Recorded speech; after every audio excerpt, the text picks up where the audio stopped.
Well, arduous and hard are how I could describe the last month or so of working on the Milano. At least the end result is really nice.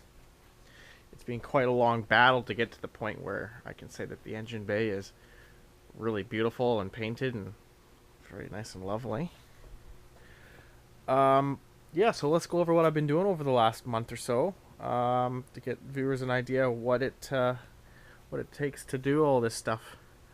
The engine bay originally was covered in crap, grease, oil. Paint was pretty much missing from all of there. If you saw any of the earlier videos from the brake system leaking over the years, the paint goes away, leaving bare metal pretty much. The paint on that side of the engine bay looked like crap. Basically, the paint in the engine bay and everything looked like crap. It was also covered in oil and grease. So I decided I was going to paint it. So I figured since I was scrubbing the engine bay of all of its crap, I was going to scrub the entire bottom side of the car. To put it lightly, that is extraordinarily difficult to do. I'll go over kind of what it takes to do that properly real quick here. And I'll show you the products that I used as well. So in the really, really bad areas where there's tons of grease buildup, great value. It is great value because it's $2 a can, and it cleans more than anything that I've ever experienced for $2. So you'll use that in the really bad places, areas where the grease likes to sit, and just collect dirt and stuff. That stuff, oven cleaner just destroys that. No time flat. Then the next product I used to pretty much scrub everything else. This is going to be difficult. I'm just going to tell you right now. It's going to take a long time. I used this industrial purple degreaser, which is killer. It's very, very strong. They're not lying on the container. It's nasty stuff. Mix it with water. Get your brush out. A lot of time. Container to catch the crap. And somewhere around the shop there is the pressurized sprayer. So once you get everything scrubbed off, you use those pressure sprayers and you just hose it off with the pressure. All the grunge comes off. It usually takes a few times in some of the bad areas to get everything clean to a point where you can say that you're happy with it. So of course you can't see where I've scrubbed in the engine bay because it's all been painted and everything.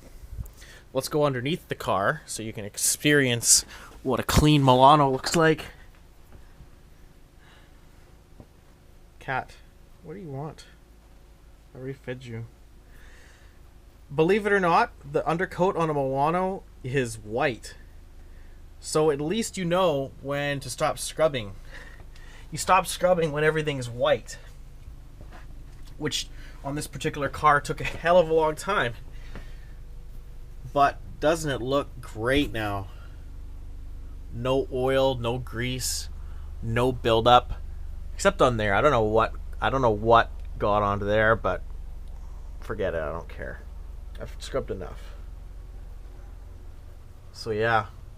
Obviously took all the plastic liners, lots of trim. I took the rear bumper off.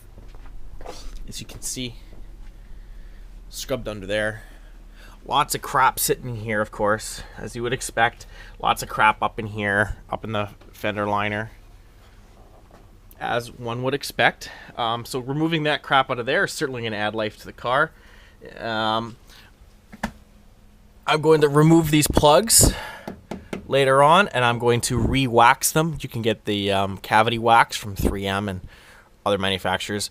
It does a great job of sealing these inner cavities. I'm sure the factory did them originally, but we're talking 30 years ago. It could definitely be done again.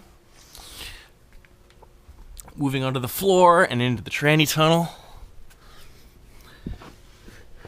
You can see just how much nicer it looks in here now that everything's clean. To have an idea what it looked like before, just imagine everything you see now just completely covered in crap, black crap. It was absolutely disgusting. Every time you touched anything, you had this like gross black crap all over your hands. So yeah, very, very happy with the results. Obviously, scrub the engine bay to an equal level. Once all the oil and grease is gone, I took a wire wheeled all the old loose crap and rust and scale and everything out of here completely. So wire wheeled everything, not down to bare metal, because if you're going right down to bare metal, you know, you're dealing with a lot of trying to seal metal again, which is a bit of a pain. It can be a bit of a pain. So wire wheel everything to scuff everything up. Once everything's wire wheeled, I use this product. It's a Pour 15 product. Not any different from a lot of the other metal prep products out there. It's just a zinc phosphor coating. It's like an acid etching coating. You put on all the bare metal. It basically coats everything with the zinc phosphor. It gets the primer something nice to bite onto when you're priming it. Once that's done, I used wax and grease remover, a whole bunch of that, to get rid of any of the crap that's left over. And there was, even still after all that scrubbing, lots of crap left over. I then chose one of the most wicked, probably bad for you, horrible primers on the market today. It's from Endura, EP2C. It's a epoxy polyurethane, so it's a mixture epoxy polyurethane primer with zinc chromate in it as well, which is why it's bright green. That stuff sticks like you can't believe. You get that on anything, holy crap. Getting that off is something else, I tell you. Obviously that's applied with a HVLP gun in my case. After the primer had time, 12 hours or so to cure, I put on a nice top coat of EX2C. Obviously there's an activator with the primer too, but I used it all. Actually, that's the activator. The rest of the primer's left in the bin over there. I used top coat in a medium gloss. I didn't want it a super glossy engine bay, so I used a medium gloss. As you can see, it's not amazingly glossy, but it's overall a beautiful finish. Let that cure overnight. Then decided to use.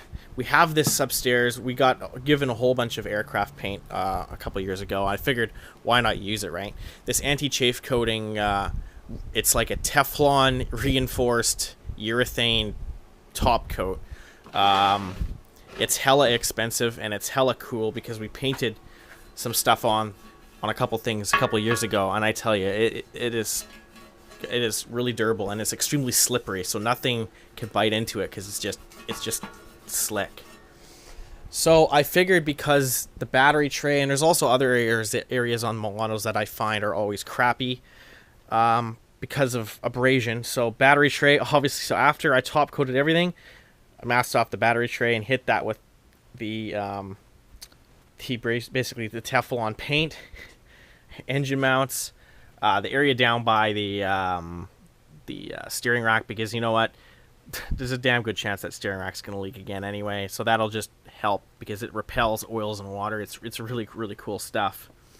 And then where the front caster rods go through these holes, I always find that the paint's pounded out and all screwed up in there. So I did the front side and the back side of that. Down where the lower A-arms connect, I did that because they get wrecked there as well, I always see. And then the shock, where the shock bushing sits, I brushed that in by hand as well. The only thing I sprayed in the engine bay was really the battery tray and the lower bit. So I mean, it looks a little bit shitty, but overall it's really just meant for wear and tear. Keeping the metal sealed is priority here, to try to keep the rust from basically ever starting on the Milano. So, you know, it doesn't look great, but you know, at the end of the day, it's full of engine anyway. You don't see any of it. Who really cares? So yeah, there's that wheel well. While I had the paint out, excellent time to, obviously, these areas where the jack points had kind of halfway caved in, so I pounded those flat, got rid of all of the this tar sound deadening that was peeling up, pulled the plugs because they are just a horrible rust spot. Obviously gave it the Endura epoxy primer and epoxy top coat treatment on those places, so I don't expect that area will ever rust out, because my old Milano rusted out. It's a pain in the ass to fix, so again, we'll keep that from rusting in the future. And then, since this is like one of the only Milanos that I've seen, well, I'm in Canada, so Milanos rust like crazy with a spare tire well, I figured, oh fuck, look at the bugs already in it. I tell you, just can't win here. Sanded, metal prepped, the spare tire well. There's a few areas that there was rust that's forming in that corner, so got rid of the rust, wire wheeled it out, used that Pour 15 metal prep in there, got everything sanded, used the epoxy primer, top coat, and then anti-chafe coating the whole thing, because in these things the spare tire bounces around and fucks up all the paint. I think that's one of the reasons that these things rot out, is because the spare tire eats away at it, moisture gets in there, obviously, because I think on these the stupid antenna drains into there.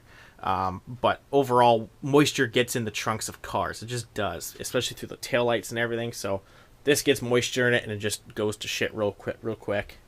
So hopefully that spare tire well is going to stick around as well. So yeah, overall, we're getting through things slowly but surely.